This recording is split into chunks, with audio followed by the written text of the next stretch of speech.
Добре дошли в канала Ислям в България.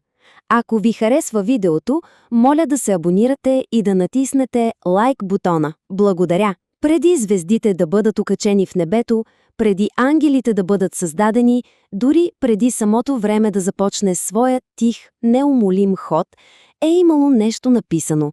Нещо, чието ехо отекива и до днес из цялата Вселена. Днес се потапяме дълбоко в мистерията на първата дума. Нека си представим за момент едно измерение, което е напълно отвъд нашите възприятия. Място, където концепцията за време просто не съществува и нито една душа все още не си е поела първи дъх. Именно в това първично, абсолютно начало, Аллах, възвишен в своето величие, дава живот на първото си творение. Но какво ли е било то?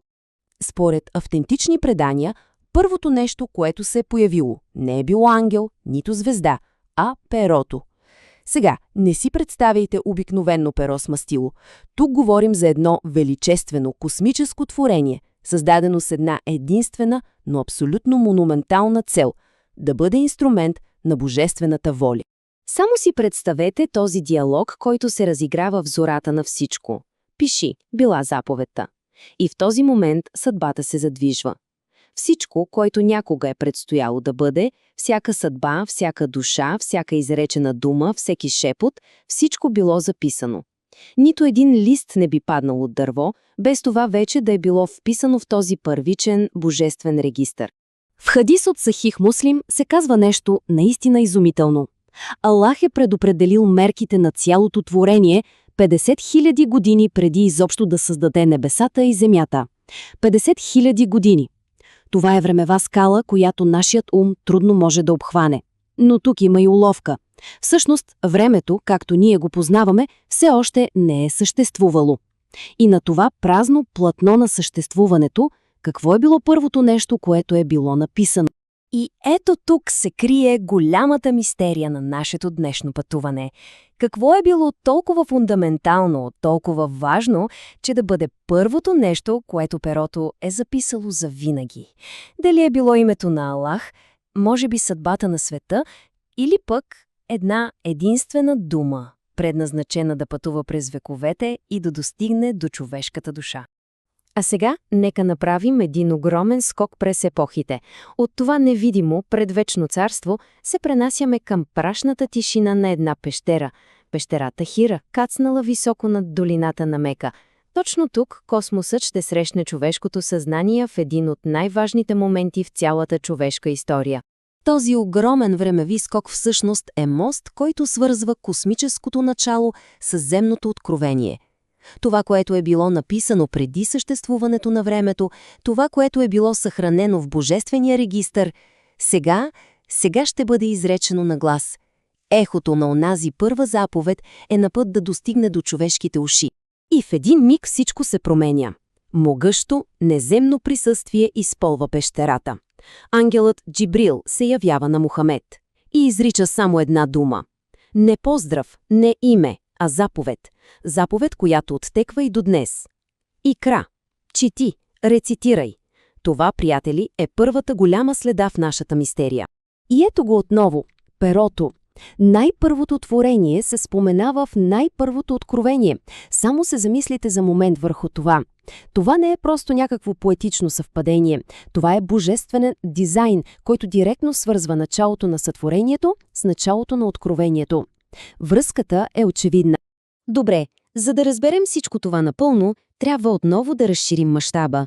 Трябва да се запитаме, откъде всъщност произлиза посланието на Корана, преди изобщо да бъде разкрито на земята. Това не е просто символично място или метафора. Това е реалност в невидимия свят, свят, който е извън нашите сетива. Върху този свещен скрижал е записан не само всеки един бъдещ миг до съдния ден, но и целият Коран в неговата съвършенна, вечна форма. Много преди Джибрил да донесе и един стих на земята. И тук стигаме до един изключително важен момент в исламската теология. Коранът не е просто книга, която е написана през 7 век. Той е вечната, несътворена реч на Аллах, която винаги е съществувала в неговото божествено знание. Той е разкрит във времето, но не е създаден във времето. Това разграничение е абсолютно ключово.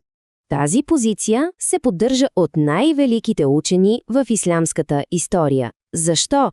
Защото ако Коранът беше сътворен, това би означавало, че речта на Аллах има начало, а Аллах е вечен и съвършен във всичките си атрибути. Точно както Неговата милост и знание не са сътворени, така и Неговата реч е без начало и без край. Стигнахме по средата на днешното супер интересно видео. Моля, оставате по един лайк за подкрепа. Благодаря.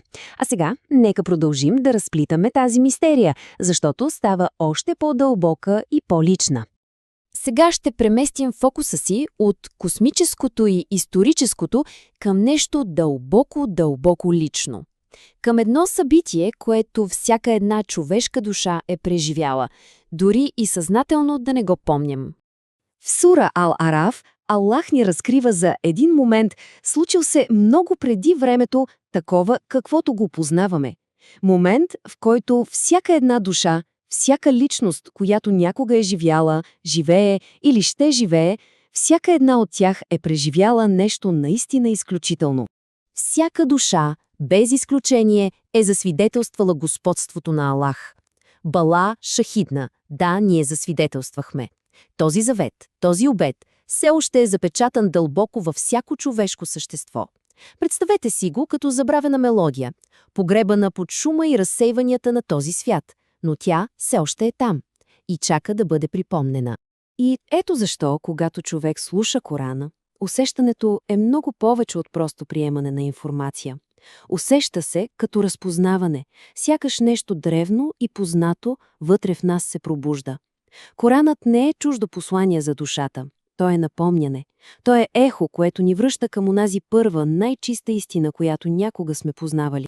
Добре, сега е време да свържем всички тези нишки. Перото, което пише съдбата.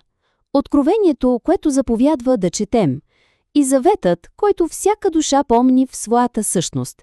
Всичко това е свързано. Исламските учени ни обясняват, че Коранът е ниспослан на два етапа. Първо, целият наведнъж, от съхранения скрижал до най-ниското небе.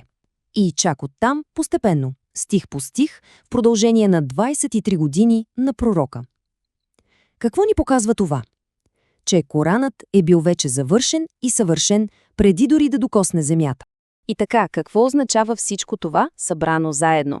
Означава, че първата дума, разкрита в Корана, икра, може би е същата дума, която душата е била предопределена да чуе от самото начало. Заповедта да се търси знание, да се събудиш, да се върнеш към своя Господ, това не е нова идея. Тя е била написана за нас преди дори да се родим. Чети е призивът да си спомням нашето първоначално свидетелство. Това променя напълно перспективата, нали? Означава, че връзката с Корана не е просто нещо културно или второстепенно. Тя е от съществено значение за нашата душа. Човешкото същество е създадено за да си спомни. Поставено е на тази земя, за да преоткрие тази истина. Пристигането на Корана в живота на някого никога не е случайно. Това е сбъдване на една предвечна съдба. Замислете се, защо понякога Коранът достига до нас в точния момент от живота ни. Защо някои стихове ни поразяват по начини, които изглеждат твърде съвършени, за да са просто случайност? Може би защото душата го разпознава и винаги е било предопределено да го направи. Ако ви харесва това видео, може да оставите по един лайк и да се абонирате за канала Ислям в България. Благодаря ви, че сме заедно.